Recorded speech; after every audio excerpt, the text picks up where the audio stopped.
Welcome back. Welcome to another episode of Solid Concrete, where I'm going to talk about things that I've seen in construction, things that I've done, and some crazy stories, man. So let's get into it. Today I'm going to talk about drugs in the workplace.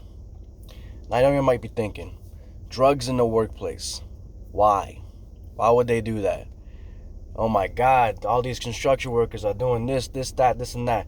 Well, let me ask you, for those that don't do construction and have high stress jobs, or what do you do after work?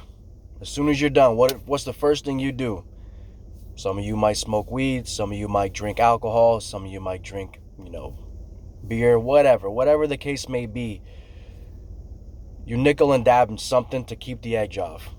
Or some of you might even do it at work, but with some of these guys on the job site, a lot of them would do it at the job during lunch, but most of the time afterwards, right? So that being said, I'll give you a couple of stories on a few guys that I've seen, that I've known, that have done some things, right? So I can make a few videos about these, but for now we'll do these in segments, right? So when the company first started, these guys, I would ask them, would you guys do anything? Would you party? Yada, yada, yada. They would tell me that most of the guys, when they first started in the 70s and 80s, they would drink and operate. They would have a beer in their hand. They would have a joint in their hand. Some of them who'd like to snow, they would all do that during work. And I'm like, God damn, you guys would function, get the job done? They were like, yeah, no problem. It took the stress off. It took the edge off to where they could kind of deal with the long hours, and having to deal with the BS rather. So I found that interesting. And then sure enough, you see it anyway. So I'll give you a story about a crane operator, or an operator in general, who, Jesus Christ, this guy was scary. I will admit, it was scary the way he operated. He was a good operator, but the fact that sometimes he would just pass out or slur his words, that can be concerning, especially if he's operating a crane. So one day we're picking up piles, we're gonna drive them in, so I tell him to boom down. Now, for those who don't know, this thumbs down means boom down. This cable down slow. Did all that. Now you can do that without looking directly at the operator, because that way you can see what you're doing and still know that he understands the hand signals that you're giving him. So I got my back turned, and then I hooked the chain up.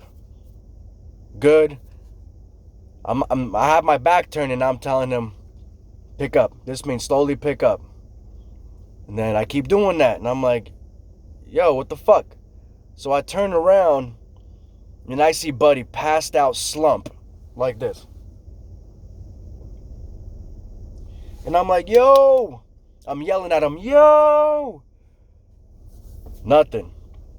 So I walk up to him, and I had to poke him, shake him. Yo, wake up! And in my head, I'm thinking, dude, holy shit. What the fuck? He's like, oh, I just, closed my eyes.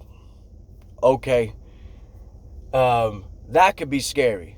And then, sure enough, he picked it up, did the whole thing, and we continued working. No problem, right?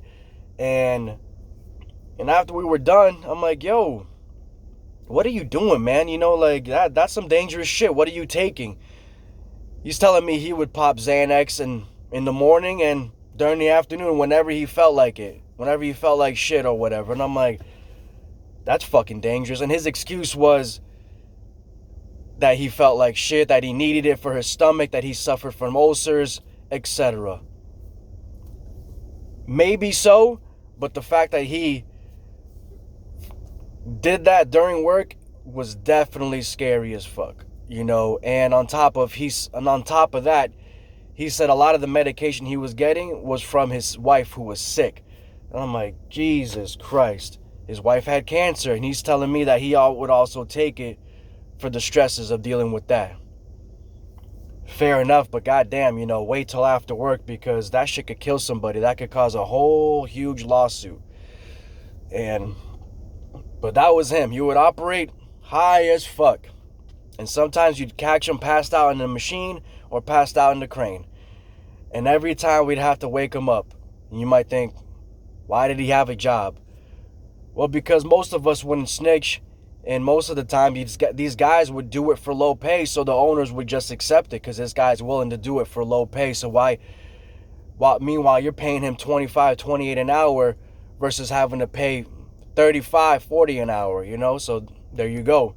You'll get that with a lot of construction companies where they'll hire addicts, people who don't give a fuck, whatever, labor, people from halfway houses. Now, granted, most of these guys were good guys trying to find a better path and needed a job to get better, but a lot of times they were just working to fuel their addiction.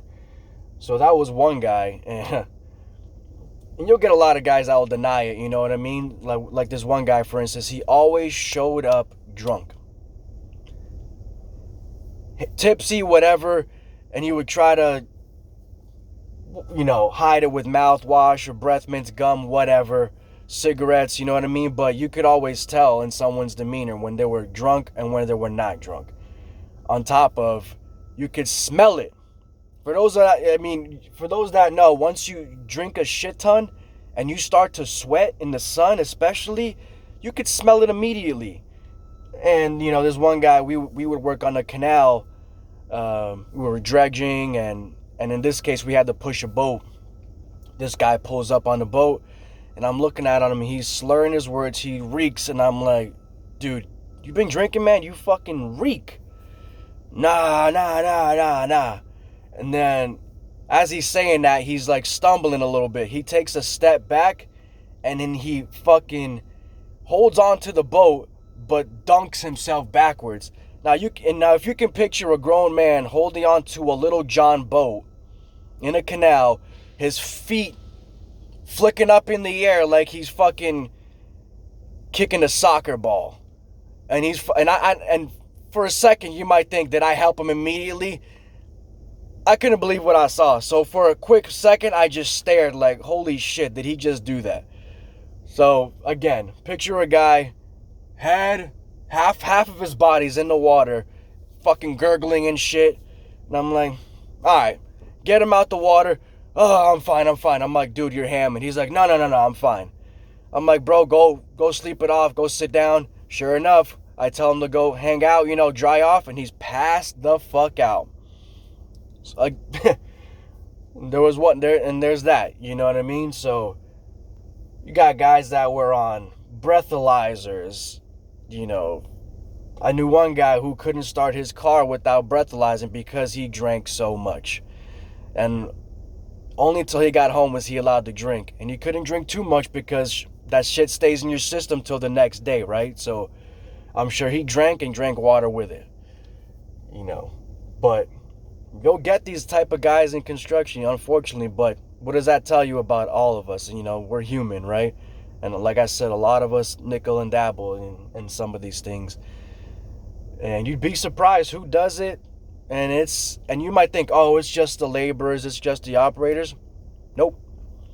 You got foremans, superintendents, even owners that do this type of shit. I'll give you another example. A lot of guys like to be uppers. A lot of these guys like uppers because we're working construction. You want to have that energy.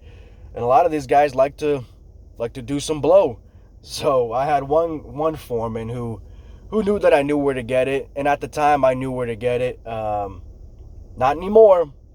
And I've been clean and sober for however long I haven't done that. Years. So, but in this particular moment, this foreman asked me if I could get some. So sure enough, I did. And gave it to him. We sat, and then, hey, you want to do a line? Sure. Sure. And then I'm sitting in the truck like, holy shit, I'm doing a couple lines with a foreman. And then you get out the truck, have a cigarette, whatever, walk around like nothing happens. You'd never know with some of these guys. You'd never know. Some of these guys hide it very well. And I hid it very well. And same with this other foreman, which is, it's just funny, so. But, like I said, I got plenty of these stories. I'll give you more as time goes on. Like I said, every week I'm going to continue to give you a couple of these stories, man. Hopefully you guys can relate. And hopefully the more people subscribe and view can, give me your comments. Tell me the things that you've seen while these guys were intoxicated, if that. So, give me your opinion if you'd like. Subscribe, like. And like I said, stay solid, stay concrete.